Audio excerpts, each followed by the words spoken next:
Sure. Just do this. With this. This is a good one. He's with a rock concert. Okay, that's fine. Hey, wait a minute. I brought my rock for this. AG fans, GoGFan93 here, and I am here with Kyle from the Kaijucast, and we are here live at G-Fest 22 to do an interview. Awesome. All right, so got 10 questions for you. Okay. So let's begin. First question is a general question that I've pretty much asked everyone that I've interviewed today. Okay. What is your favorite Godzilla movie? My favorite Godzilla movie is Monster Zero.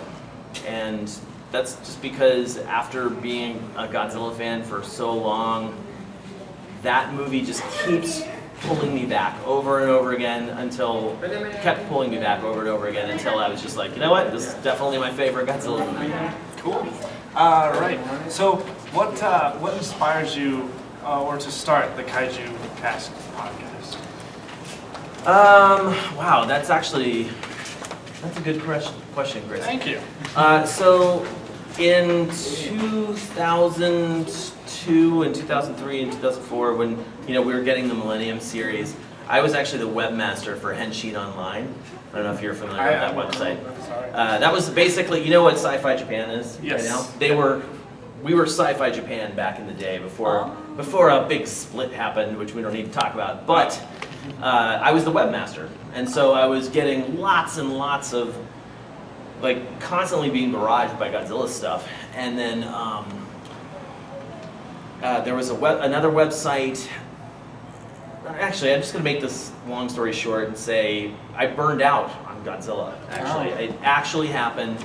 It also had to do with the death of a friend. When he died, I was like, ugh, it's done. And that was also when the Star Wars movies were coming out, the prequels, and so I sort of switched gears and went into Star Wars. And after a while, I kind of burned out on that too. And so I was like, I need a way to really get back into Godzilla and do something that I haven't done before, something that I don't know a lot about. And I actually started the Kaijucast initially because I heard another podcast that was really, really cool. And I was like, that's what I should do. I should start a Godzilla podcast. I wonder if anybody has done one. And I couldn't find any. So I made a Godzilla the only Godzilla podcast out there, right? Well, I'm not the only one anymore, but I definitely... At least the most popular. That is true. So, all right. So in your podcast, I haven't been able to listen to your recent ones, but you still have the Unleashed theme, right? From Godzilla. No, Unleashed. not anymore. Okay, No, we did. So I'm behind. Well, that's okay. We had it for a long time. It was the Mecha King Ghidorah theme, And I mixed in a whole bunch of other kaiju sounds, and it was a lot of fun. And I actually still really love that theme. We were joking around about it at breakfast, and but after a while, I decided that I needed to have my own theme that was my own music, just in case something were to ever come up and somebody was like, hey, you don't own that. That's true. So Keith Foster from Big Pimp Jones wrote me a brand new song called Daikaiju Decapitation, and that's our song. Metal. It's really metal. It's super metal. So with Unleashed, at least when you used to have it in there, did you play the game Unleashed? Did you like it? What are your thoughts on that game? Actually, Unleashed is my least favorite of the three. Thank you. But I liked aspects of it, and I liked how they were trying to do new things. But my biggest problem with Unleashed was that there was no 360 version. Yeah. And the controls. That was my biggest Wii, problem. the Wii with the controls.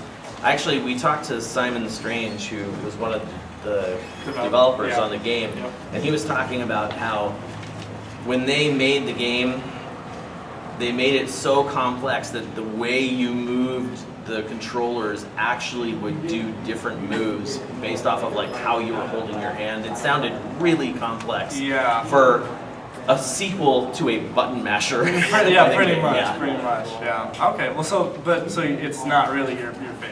No, Save the Earth is definitely my favorite of the three. But hopefully this new PlayStation Godzilla game is going to wipe my memory of all of those other games. I think.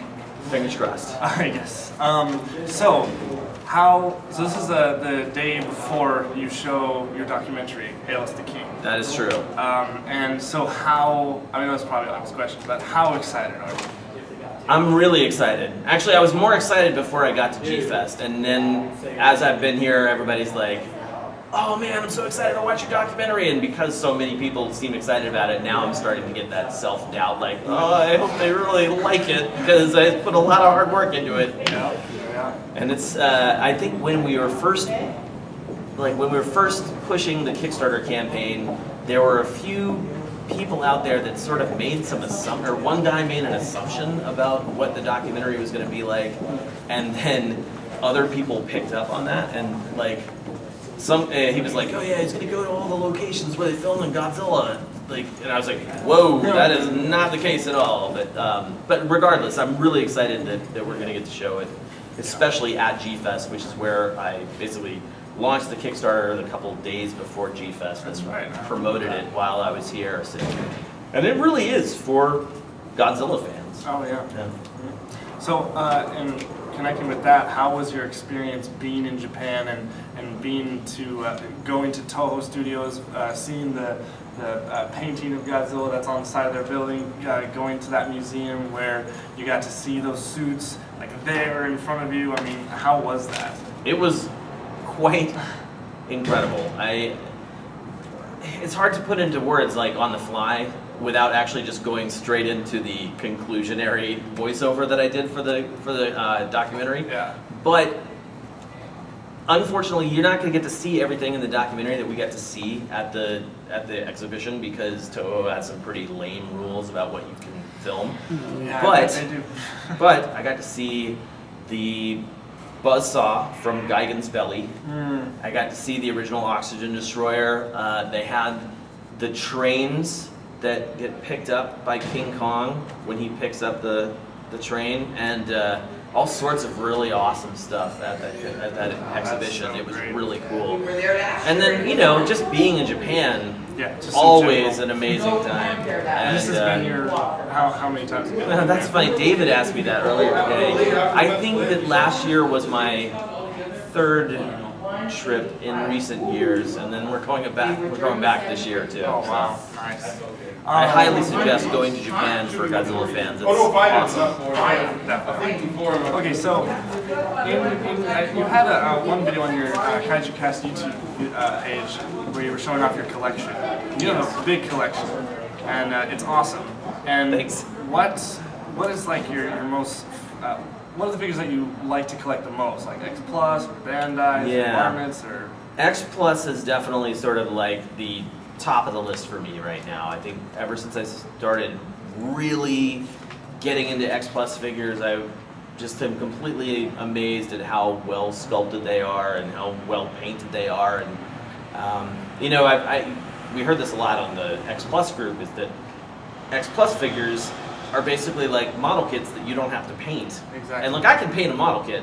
I'm a talented man, but the time involved in painting those kits, I gotta say, the X Plus figures really make it less attractive to buy and paint a model kit. Because I have probably about 8 of those model kits that I'm talking about, just sitting on my bench, not being worked on right now.